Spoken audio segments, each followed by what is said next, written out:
Hello friends, इस class में हम लोग समझेंगे एक नई चीज़ that is a Rolle's theorem and the mean value Lagrange's theorem. ठीक, ये दो थ्योरम्स हैं, आपको प्रोवाइडेड हैं on the basis of continuity of a function and differentiability of a function in a given interval. उसके ऊपर ये दोनों थ्योरम्स डिफाइन है। क्या ये थ्योरम्स कहते हैं और इनका क्या एप्लीकेशन है, ये हम लोग आज की क्लास में क्लियर करेंगे। Let's start the class now.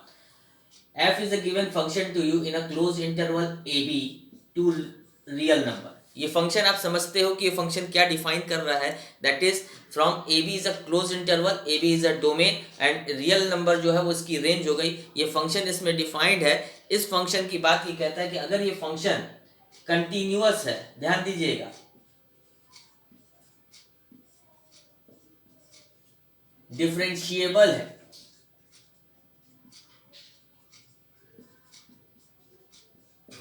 And अगर इसमें f A is equal to F b है, मीन्स ये तीन कंडीशंस आपको बता रहा है कि अगर ये गिवन फंक्शन जो क्लोज इंटरवल ए बी से रियल नंबर पर डिफाइंड है, ये गिवन फंक्शन अगर कंटिन्यूअस है ए बी में, क्लोज इंटरवल में कंटिन्यूअस है, ओपन इंटरवल में डिफरेंशिएबल है, अगर ये दो कंडीशंस को फॉलो कर रहा है and F A is equal to F B हो रहा है, दैट मीन्स ए और बी जो वैल्यूज दी हैं उसको जब हम फंक्शन में पुट करते हैं इन प्लेस ऑफ एक्स, जो आंसर रिजल्ट करके आता है, दैट इज रेंज जो निकल के आती है इसकी, अगर वो रेंज इन दोनों केसेस में सेम आ रही है, सो इन तीन कंडीशंस को अगर फुलफिल कर रहा है कोई भी फंक्शन, तो आप ध्यान दीजिएगा, अगर कोई भी फंक्शन इन तीन कंडीशन को फुलफिल कर रहा है तो वहां पे कुछ सी होगा।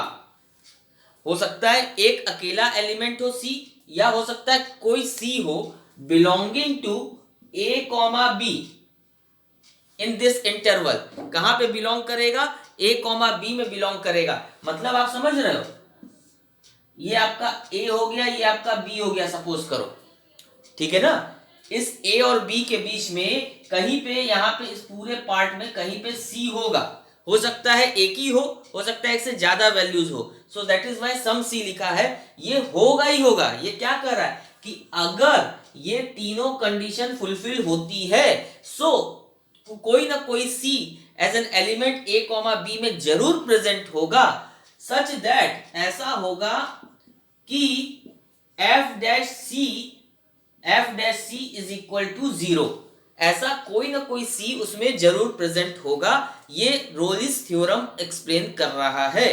तो रोल्स थ्योरम होने के लिए प्राइमरली आपके पास तीन कंडीशन फॉलो कर रही है। पहली कि वो कंटिन्यूअस होना चाहिए क्लोज इंटरवल में, सेकेंड डिफरेंशिएबल होना चाहिए ओपन इंटरवल में, एंड थर्ड कि एफ ए और एफ बी दोनों इक्वल होना चाहिए। मतलब क्या है, हम इसको फॉलो करवा रहे हैं, हम इसको समझाने की कोशिश कर रहे हैं कि ये क्या कह रहा है।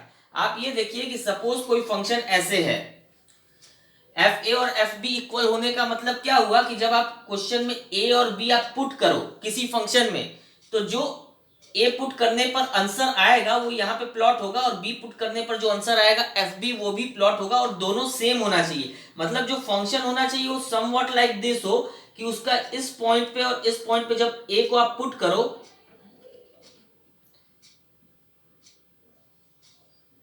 यहां आपने ए पुट किया, यहां आपने बी पुट किया, तो ये जो रिजल्ट आया, ये रिजल्ट जो है वो दोनों के लिए सेम हो।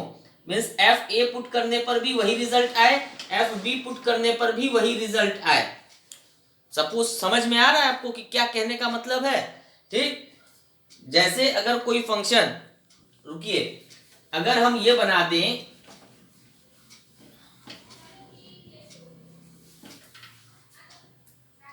हम ये बना दें, सपोज करो आप कि एक फंक्शन ऐसे है और ये है, मान लो 1 2 ले लेते हैं ये, और ये हो गया आपका -2, और ये फंक्शन है f x is equal to x square. अब आप देखो, अब यहां पे आप x की जगह पे -2 रखो और x की जगह पे 2 रखो। देखो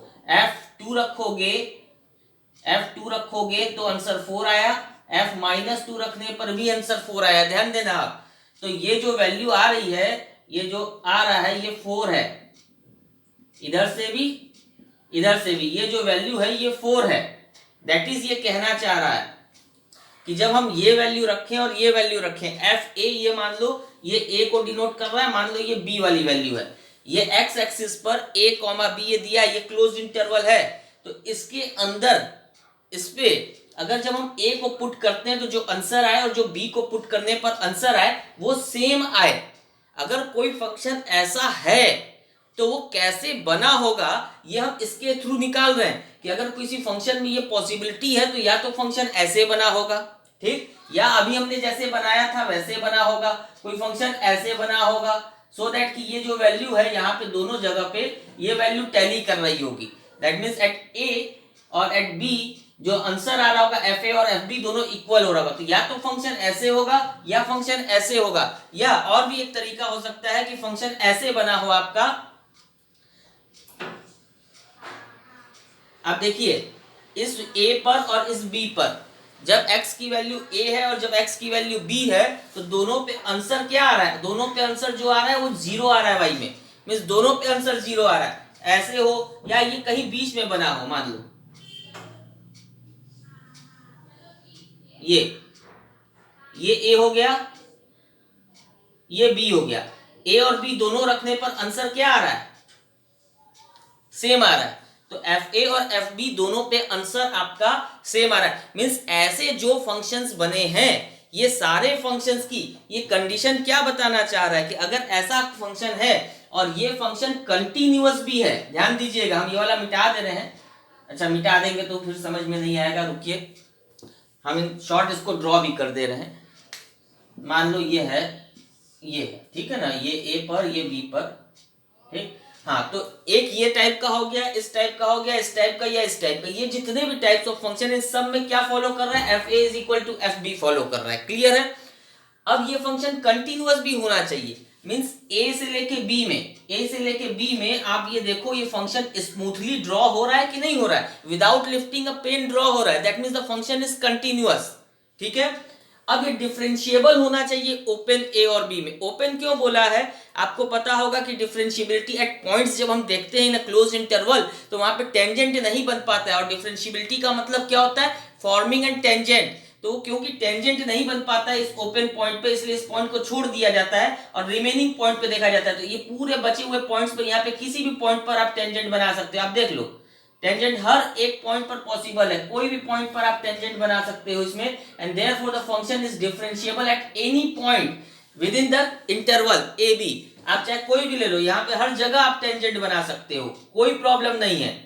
that means the function is differentiable. अगर किसी फंक्शन में टेंजेंट बन सकता है हर पॉइंट पर तो वो फंक्शन हर एक पॉइंट पर डिफरेंशिएबल है। सो ये फंक्शन डिफरेंशिएबल भी हो गया। एफ ए और एफ बी तो हमने पहले ही चेक कर लिया, उसी बेसिस पर तो हमने ये ड्रॉ किए थे डायग्राम्स आपको समझाने के लिए। सो अगर किसी फंक्शन में जो ए बी में डिफाइंड है in a close interval on a real number line, अगर वो डिफाइंड है सच दैट कि वो कंटिन्यूअस हो, क्लोज इंटरवल में, डिफरेंशिएबल हो ओपन इंटरवल में, और F A is equal to F B हो, अगर ऐसा है तो within that A B on the X axis there must exist some C. ये 100% है कि उसमें होगा ही होगा, क्योंकि जब भी f A is equal to F b बना होगा तो उसके ऑब्वियस सी बात है कि दोनों तरफ इक्वल आने के लिए इसको टर्न करना ही पड़ा होगा। बिना टर्न किए तो ये वैल्यू वापस यहाँ पे कैसे आएगी, आप सोचो, कभी आ सकती है, कभी नहीं आ सकती है।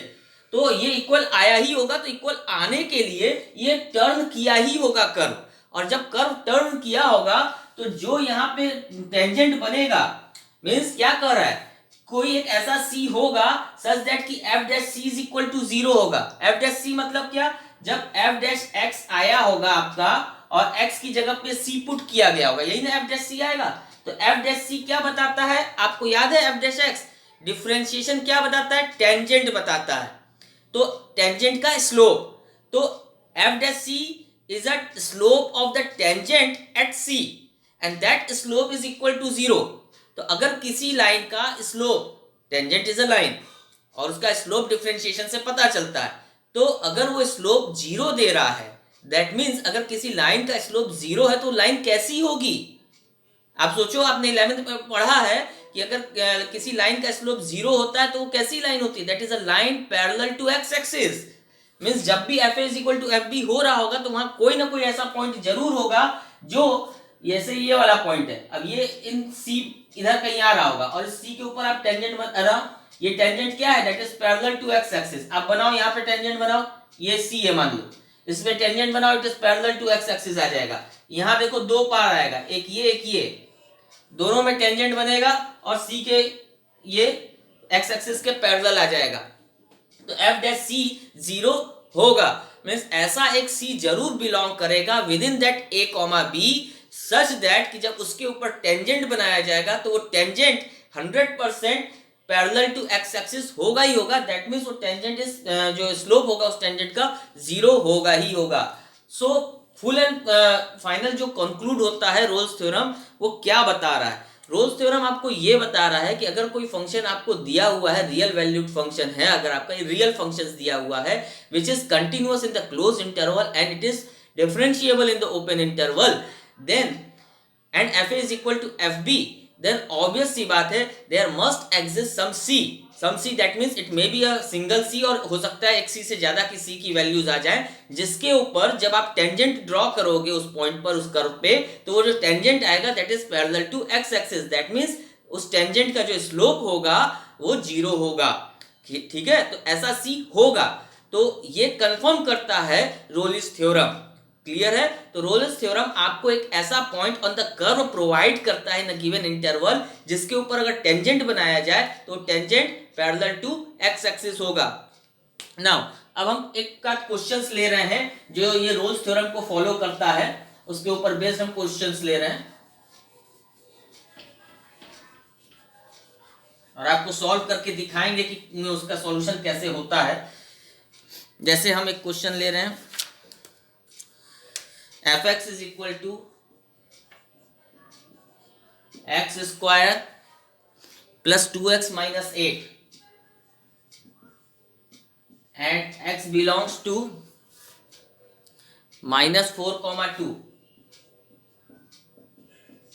ये क्वेश्चन है, इसमें रोल्स थ्योरम आपको वेरीफाई करना है। हम कैसे वेरीफाई करेंगे, हमको रोल्स थ्योरम की जो कंडीशन है वो 3 कंडीशन है। पहला तो क्लोज इंटरवल में कंटिन्यूअस होना चाहिए, दूसरा ओपन इंटरवल में डिफरेंशिएबल होना चाहिए और F A is equal to F b होना चाहिए। ये 3 कंडीशन अगर फॉलो की तो रोल्स थ्योरम वेरीफाई हो जाएगा। नाउ हमको इसको अप्लीकेबल करने के लिए तीनों कंडीशन शो करनी है। कैसे शो करेंगे, हम कंटिन्यूटी पूरा नहीं शो करेंगे, हम क्या लिखेंगे, since f x is a polynomial function,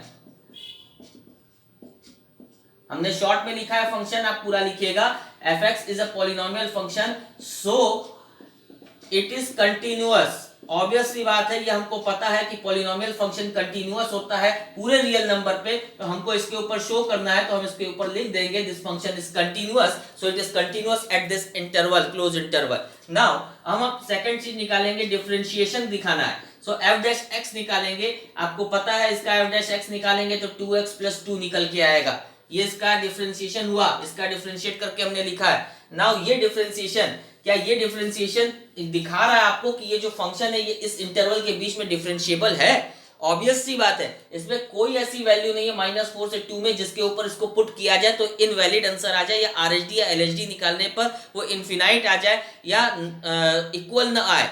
means हर जगह ये इक्विवेलेंट आएगा, आपको इसको शो करने की एग्जैक्टली कोई जरूरत नहीं है। आप चाहो तो ये पॉलिनोमियल फंक्शन है, जब आप इसको बनाओगे तो समवट ये कहीं ऐसे बनेगा, तो इसके ऊपर -4 से लेके 2 तक में कोई ऐसा पॉइंट नहीं है जहां पे ये फंक्शन पे टेंजेंट बनाना मुश्किल होगा, मींस ये डिफरेंशिएबल नहीं होगा।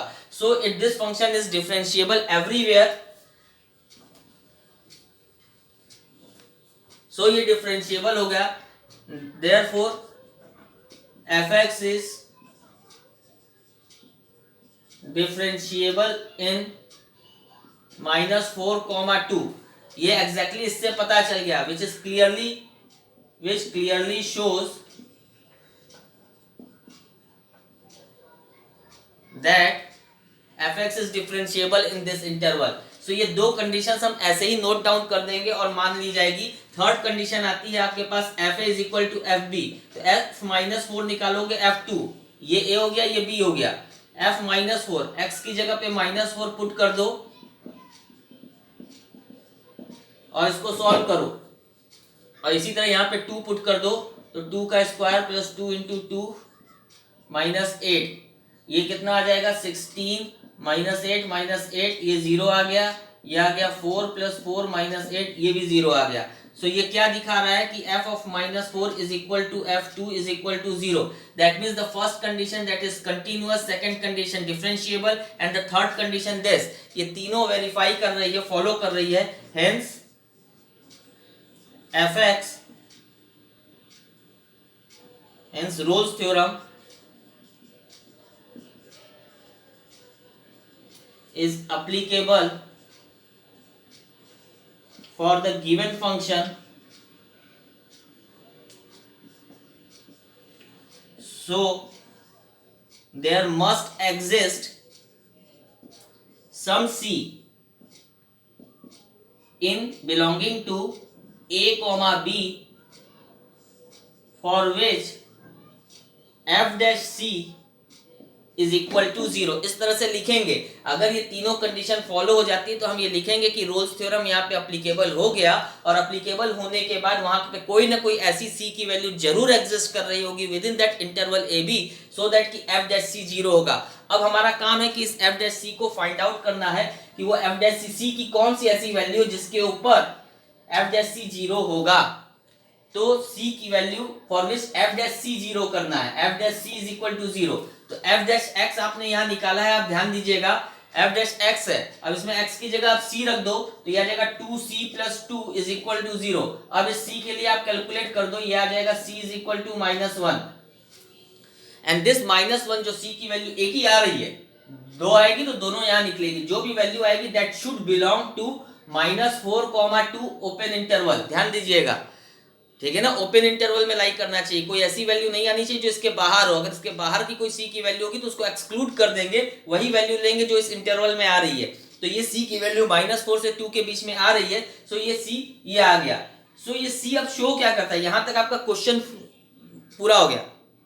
हम इसका मीनिंग बता रहे हैं कि आखिर इस क्वेश्चन ने शो क्या किया, कि जो आपका ग्राफ बना होगा, जो भी आपका यहाँ फंक्शन बना होगा, हम एक एग्जांपल ले रहे हैं कोई भी फंक्शन का, व्हाटएवर भी द फंक्शन यहाँ बना होगा, ये -4 है, ये 2 है आपका, तो इसके बीच में कहीं -1 आया, जिसके ऊपर अगर हम टेंजेंट बनाएंगे तो ये कर्व ऐसे हो रहा होगा कि वो कर्व में, मान लो ये ऐसे हो रहा होगा, तो ये कर्व में जो टेंजेंट बनेगा that tangent is parallel to x axis. ये सी आपको क्या बता रहा है, ये एक्स एक्सिस का एक कोऑर्डिनेट है। इस पॉइंट पर जब कर्व में देखेंगे तो जो पॉइंट कर्व पे निकल के आएगा वो ऐसा पॉइंट होगा जहां पे अगर उस कर्व पे टेंजेंट बनाया जाए तो वो टेंजेंट एक्स एक्सिस के पैरेलल होगा। ये सी, ये रोल्स थ्योरम से जो सी निकलता है वो इम्प्लाई करता है। This is all about the Rolle's theorem. अब हम लोग चलेंगे, सेकेंड पार्ट होता है मीन वैल्यू थ्योरम, जिसको लैग्रेंजेस मीन वैल्यू थ्योरम भी कहते हैं ना। अभी आ गया मीन वैल्यू थ्योरम के लिए। इसमें भी सिमिलर कॉन्सेप्ट है कि f is a function defined from a b to real numbers such that the first condition is fx is continuous at close interval a b, second fx is differentiable in open interval. बस अगर ये दो चीज हो रही है तो mean value theorem में और कोई कंडीशन नहीं। यहां नहीं बोल रहा है कि f is equal to F b होना चाहिए, और होना भी नहीं चाहिए। अगर f is equal to F B हो जाएगा तो वो रोल्स थ्योरम चला जाएगा, तब वो ये नहीं आएगा, ठीक है ना। तो ये हो ही नहीं सकता था। अगर ये दो कंडीशंस यहाँ फॉलो कर रही है तो ये क्या निकालेगा, ये भी एक सी को प्रोड्यूस करेगा, सम सी इन ए कॉमा बी, ये भी एक कोई एक सी की वैल्यू या एक से ज्यादा सी की वैल्यू ऐसी निकालेगा, सच दैट कि F dash C is equal to F B minus F A upon B minus A. ऐसी सी की वैल्यू होगी जहां पे ये चीज हो रही होगी। अब इसका मतलब क्या हुआ, जैसे उसमें तो f dash C is equal to 0 होता था, तो एफ डैश सी तो एक टेंजेंट होता है, टेंजेंट होता है तो उसकी स्लोप 0 आ गई है। अब यहाँ पे जो एफ डैश सी है ये भी स्लोप ऑफ टेंजेंट है, किसी उस फंक्शन का, जो भी फंक्शन होगा उसका डिफरेंशिएट हुआ होगा, सी पॉइंट पर एक टेंजेंट बना होगा, उस टेंजेंट का स्लोप है। तो ये स्लोप क्या बता रहा है, ये स्लोप इसके इक्वल है। ये है क्या चीज, नाउ लेट अस सी। अब हम एक फंक्शन ले रहे हैं, सपोज करो हम एक फंक्शन ले रहे हैं ये इस तरह से। अब ये वाला पॉइंट जो है वो हमारा ए कोऑर्डिनेट एक्स पे आ रहा है, ये वाला पॉइंट जो है ये बी कोऑर्डिनेट आ रहा है एक्स एक्सिस पे, ध्यान देना। ठीक, ये वाला ए हो गया, ये वाला बी हो गया, इसको ज्वाइन करेंगे,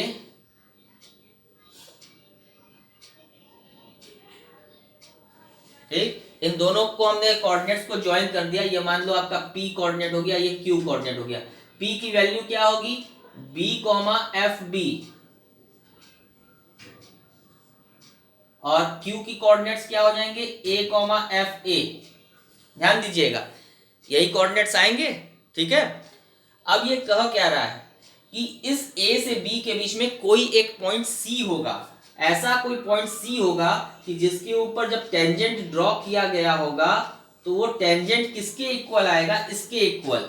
तो अब ये चीज है क्या, हम इसको कैलकुलेट कर रहे हैं, हमने पी क्यू जो ज्वाइन किया उसका स्लोप निकालो आप। स्लोप ऑफ पी क्यू क्या आ रहा है यहाँ पे, P Q is a cord of this curve, तो स्लोप ऑफ पी क्यू क्या आएगा, y2 minus y1 upon x2 minus x1, देखो यही आएगा, y2 minus y1 upon x2 minus x1, यही चीज आ रही है। मीन्स ए बी जो कोऑर्डिनेट्स हैं, जो and points of the curve हैं, जब उसको हम ज्वाइन करते हैं तो वो जो कॉर्ड फॉर्म करेगा, उस कॉर्ड का जो स्लोप होगा, उस कॉर्ड का जो स्लोप होगा वो किसके स्लोप के इक्वल आना चाहिए, एफ डैश सी के। And what is F dash C, F dash C is a slope of the tangent at C on this curve.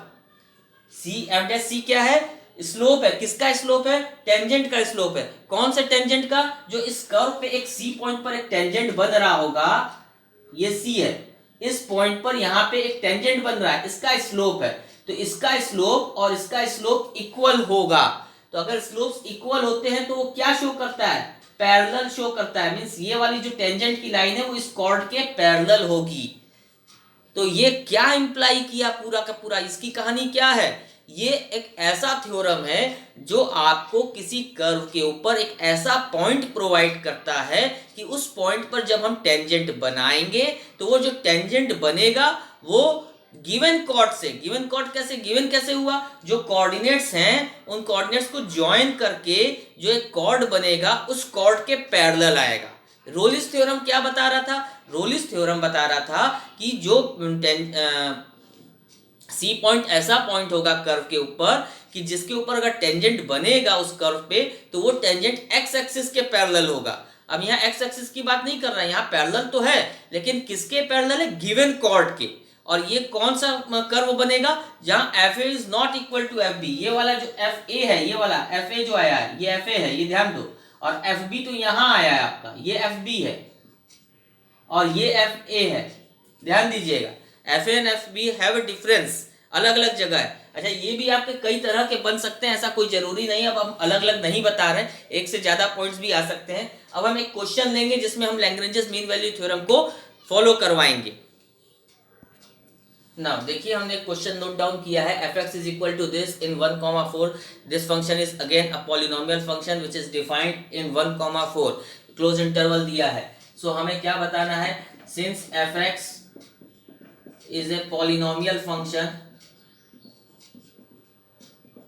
it is continuous at close interval 1,4. Secondly, f dash x आप निकालेंगे, that is 2x minus 4 आएगा, which clearly shows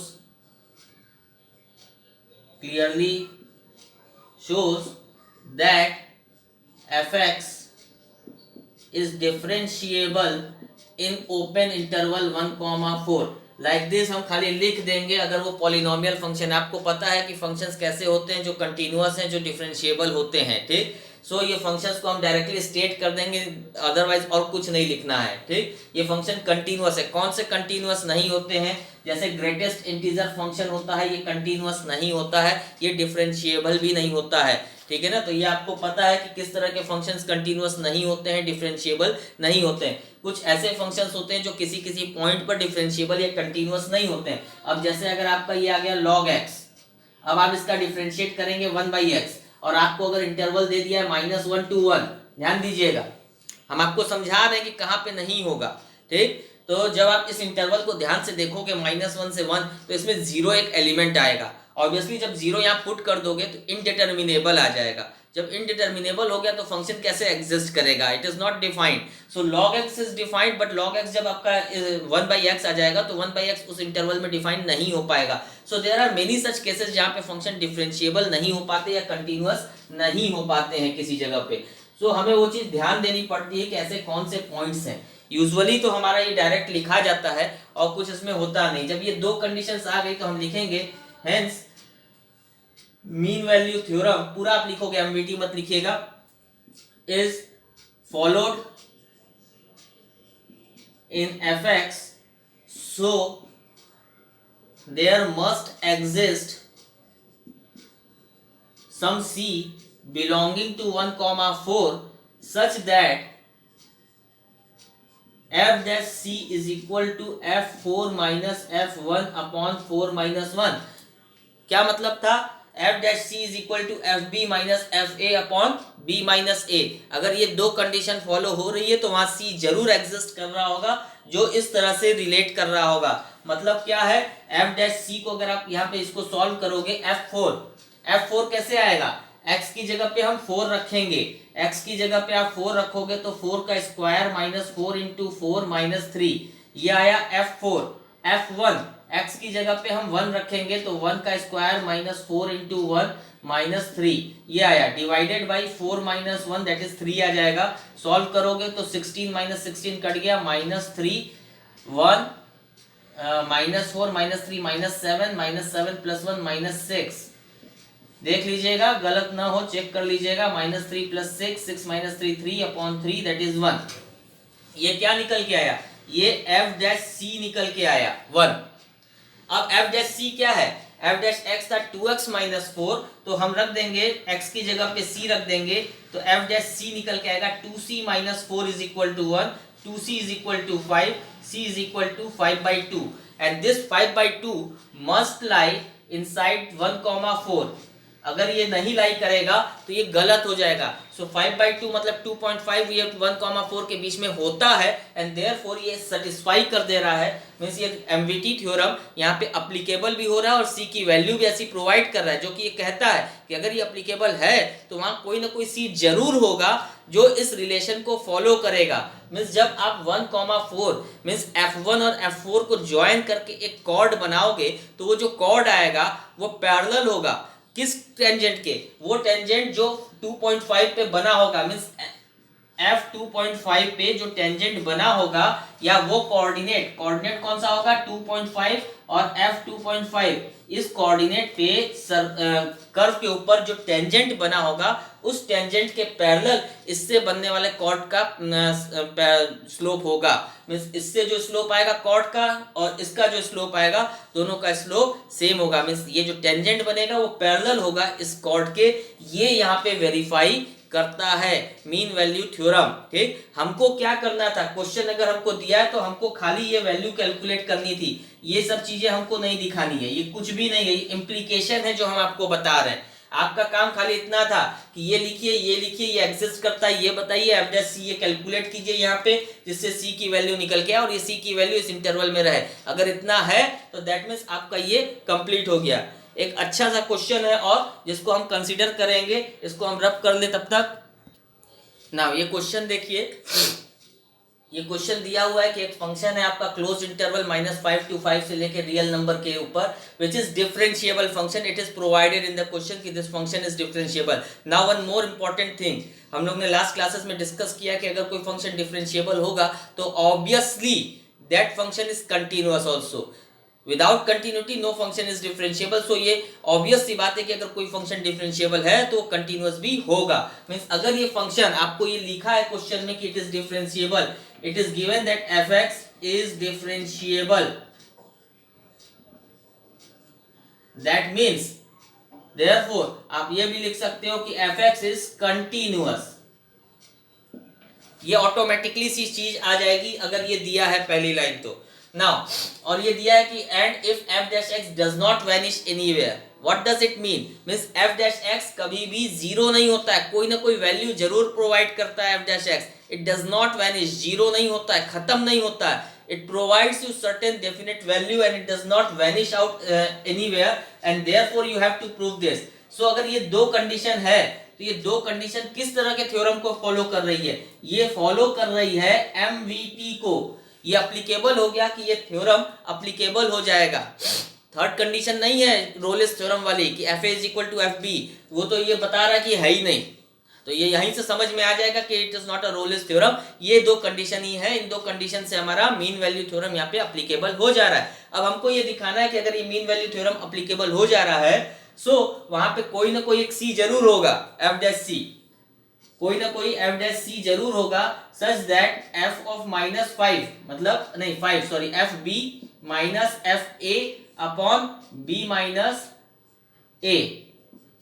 ध्यान दीजिएगा, अगर mean value theorem applicable हो जाता है, ये दो कंडीशन फॉलो हो जाती है, तो वहां पे कोई ना कोई सी जरूर एग्जिस्ट कर रहा होगा such that F B minus F A upon B minus A should be equal to F dash C. ये होता है। अब आप इसको सॉल्व कीजिए। ऊपर तो कोई सॉल्व कर नहीं सकते, फंक्शन दिया ही नहीं कि हम वैल्यू पुट करेंगे, तो हम वैल्यू तो नहीं पुट कर सकते।